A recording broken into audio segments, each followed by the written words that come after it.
We're at the car park of South Maroubra Surf Club, and we're going to do a coast walk today.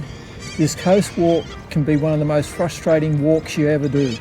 It's pretty hard to do on the weekends because we have to walk through a live fire range, and they seem to operate mainly on the weekends, so most weekends you can't do this walk. It has to be during the week. But this can change, and you have to keep getting bombarded by little corellas. And this can change, and you have to keep a lookout for a red flag. If a red flag is flying, you're not allowed to do the walk. This walk it's part of the national parks now. It used to be Commonwealth land and had big signs up, no trespassing. But everyone ignored that, this being Australia, and it also happens to lead to some good fishing spots and a really fantastic birding spot at Magic Point. So it's going to be a good walk, and hopefully we might even see some whales because it's the migration period. And we saw some last week when we were down the coast.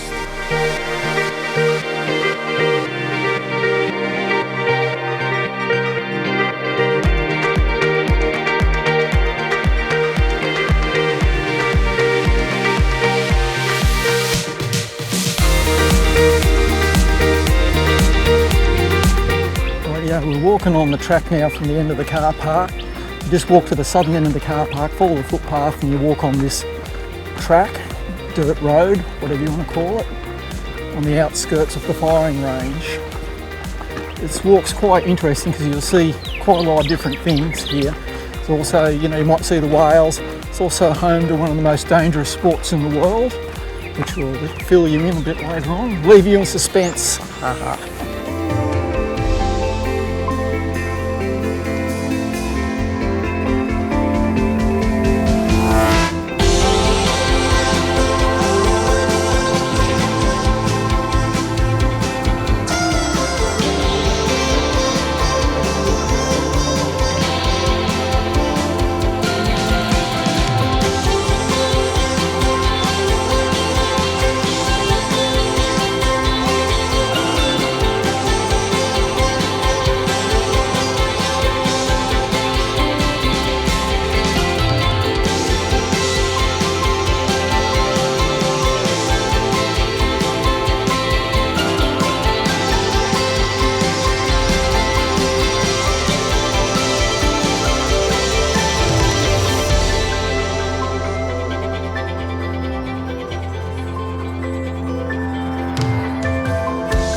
Rightio, we're at the famous Magic Point. It's famous to birders.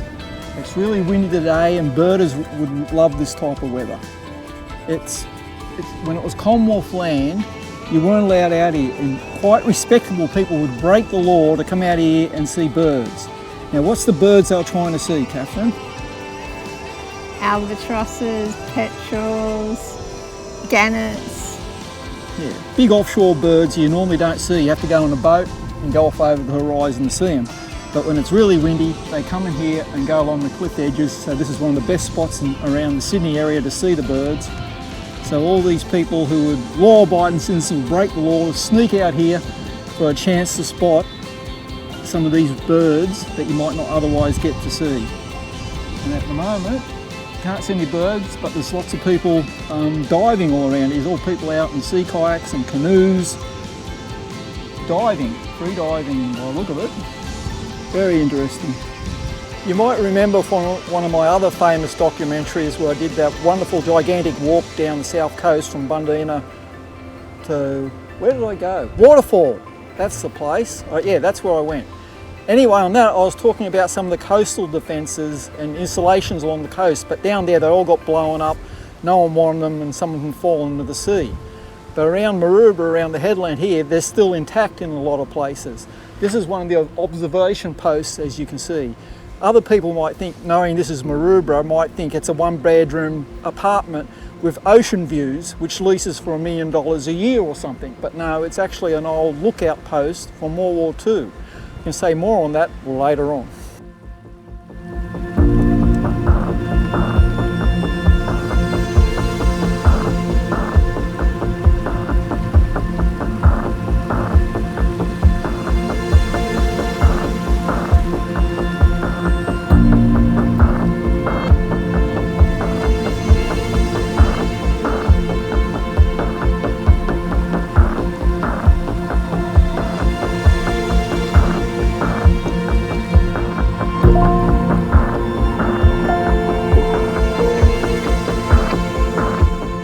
called Dead Man's Gulch. I think there's a whale out there. Ah, I got it right there. Huh. We saw whales.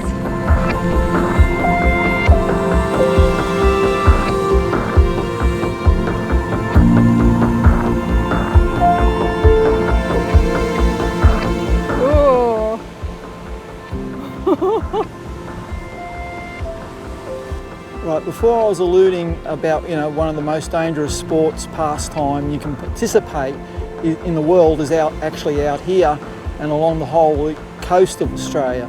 When you think of a dangerous sport, you often think of like rock climbing, skydiving, motocross, mountaineering, something extreme like that. But actually in Australia, one of the most dangerous pastimes you can do is rock fishing. And rock fishers are absolutely crazy. We're out here on cliffs, about 50 metres, 60 metres high in spots. They'll have old rusty chains which were put in 50 years ago, and they climb down the side of the cliff faces on these old chains, and they haul themselves back up on the same chain. But then you will see in the video, they stand on the edge of the ocean on these rock platforms where just about every weekend, or at least once a month, one is taken by a rogue wave and they die. And that's why you had the signs along here where rock fishers must wear life jackets and have all the safety precautions, because so many of them are falling into the sea, they can't swim, and it's really hard on everyone trying to find them. Anyway, more on the bunkers around here. Whoa, my thing's going to blow over. Got my assistant to hold it still. Anyway, back to the bunkers. During World War II, they were worried about invasion, so they put these gun emplacements along the coastline. And around here, they got a whole stack, and in the background, it's a bit hard to see with the GoPro with the wide lens, but there's like an observation post, and up on the hill, that's the gun emplacement. So the observation post will keep a lookout, they see whatever they were looking for, and then relay the coordinates back to the gun post, and they lob a few shells at it. But this all sort of fell apart. If you go in your history, like Japanese midget submarines sneaked into Sydney Harbour, sunk a ferry, and and all that stuff. But what happened was, it wasn't just the midget submarines. There was a big, gigantic submarine which launched the midget submarines, which was just out off the head here. Not only did it launch the midget submarines, it also launched seaplanes. And the seaplanes flew over Sydney to sort everything out, so the midget submarines knew where to go. The guys around here must have been having a barbecue or something, they never noticed them. Some people in Sydney lobbed a few shots up around near the South Head, and other people thought it was a tourist flight. I didn't know they were running joy flights back then, but apparently that's what they put it down to.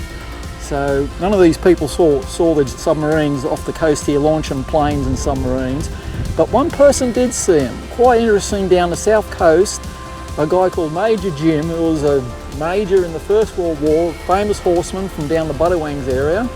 He spotted them down the south coast, and he notified whoever was in charge of all this stuff, and they thought he's just a stupid old crank. I think he was right. It's a good book too, The Man from Misty Mountain, if you're interested. Right, yeah, we've made it round to Long Bay. And if you can remember from one of Catherine's fantastic films, she swam across this bay twice. So that was pretty good. What a champion. The other main thing about Long Bay, on top of the hill, it's the jail, Long Bay Jail. Right, yeah, we're coming to the end of this section of the walk. We're heading up to Fisherman's Road car park. It's just down here about 500 metres. And we're back in civilization again, and we have an option of a couple of routes. We can go back to South Maroubra. Right, this part of the walk takes us by one of the other scenic attractions of the eastern suburbs, the Malabar sewage works. The other thing about this walk is there is heaps of joggers on the trail. So you're going to encounter, oh look, here's a sign about first line of defence, what I was telling you about. See, I wasn't making it up. That's the SS Malabar. That's where the place got its name from. Should have said that. The track is pretty much just the original goat track, and it looks like it's because this is not the national park anymore. So it's one of the Eastern Suburbs councils, whoever in charge here, is not interested in doing anything with it, so they just leave it how it is. So it can be a bit confusing. But just follow the fence line. You can't go wrong.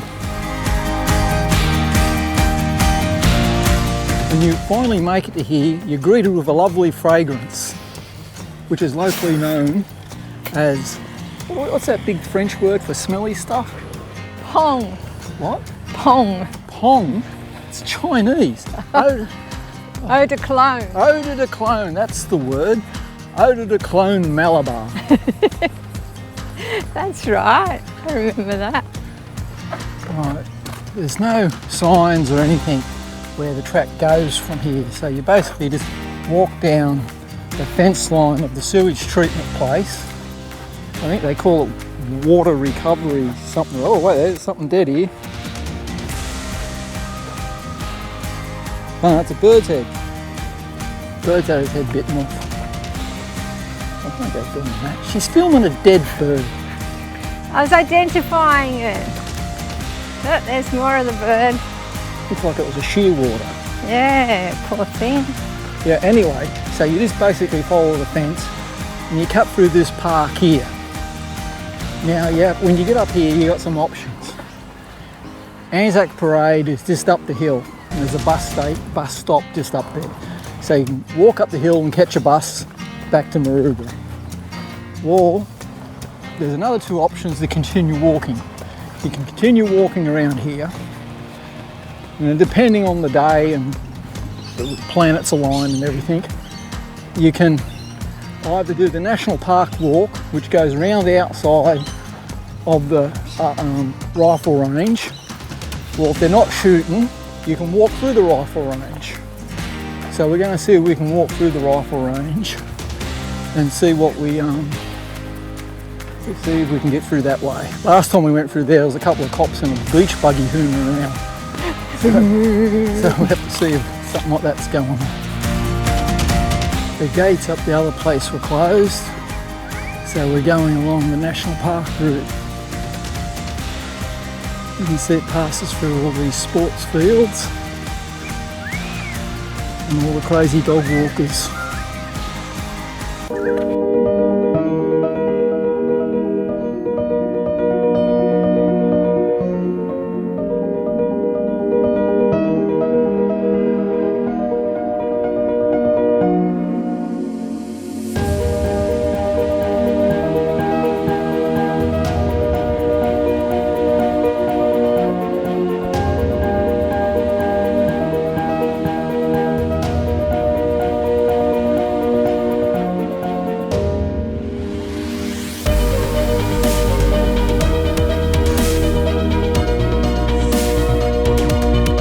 Rightio, we've just done the loop, done the whole walk.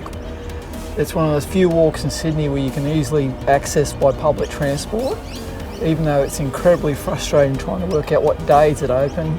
On the walk we encountered a section of the trail which was closed, no mention of that on the National Park's wildlife site. So you just have to, all these walks now, you just have to be prepared that they may be closed when you turn up here, even though if you check all the websites regarding well, it was a good walk, but we saw a couple of whales, which was unexpected, and that was pretty good. What did you think? That was your first walk on this section? Yeah, so what I liked about it is it was a loop. So you go one way all along the cliffs, you come back through the bush, so you got a bit of variety.